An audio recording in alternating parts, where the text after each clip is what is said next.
Edappadi K பழனிசாமியின் சர்வாதிகார போக்கால் அதிமுக காணாமல் போய்விட்டதாக முன்னாள் முதல்வரும் மோடி திமுக வேட்பாளருமான ஓ பன்னீர்செல்வம் தெரிவித்திருக்கிறார். இது தொடர்பாக அவர் அளித்த பிரத்யேக பேட்டியை பார்க்கலாம். ஒரு சாதாரண தொண்டரா இருந்து உச்சபட்ச முதலமைச்சர் வரைக்கும் நீங்க இருந்து மக்கள் பிரச்சனை சரி பண்ணிட்டு இருக்கீங்க. இந்த களம் எப்படி இருக்கு? நீங்க இந்த சட்டமன்ற தேர்தலை எப்படி எடுத்துக்கிறீங்க?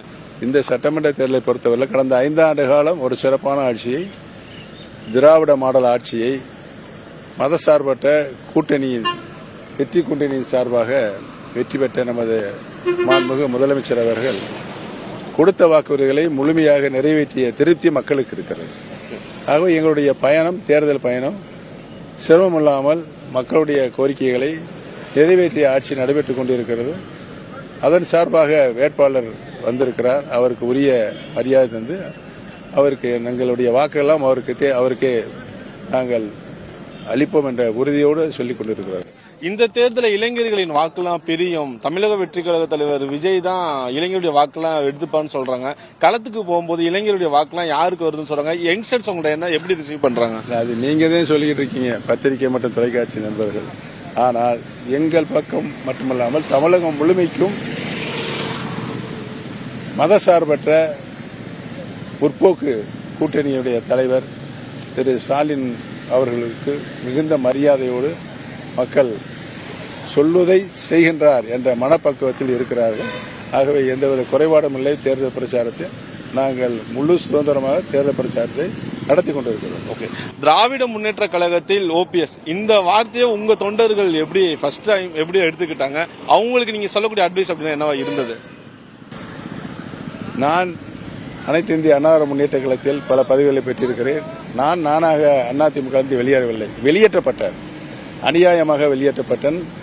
என்னை கழுத்தை பிடித்து தள்ளாத குறையாகத்தான் வெளியேற்றினார்கள் என்பது நாட்டு மக்களுக்கு நன்றாக தெரியும். எனக்கு சென்ற இடமெல்லாம் நான் 5 முறை சட்டமன்ற உறுப்பினராக இருந்திருக்கேன். அதற்கு முன்னால் நகர்மன்ற தலைவராக இருந்திருக்கேன்.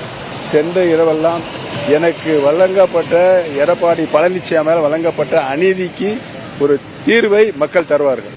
இப்போ திராவிட முன்னேற்ற கழகம் தான் உங்களுக்கு ஈக்குவலா இருந்ததா? இந்த கட்சியை சூஸ் பண்றதுக்கான காரணம் என்னவா இருந்தது? உங்க தொண்டர்களுக்கு அடிப்படை ஆதாரமே திராவிட இயக்கம்.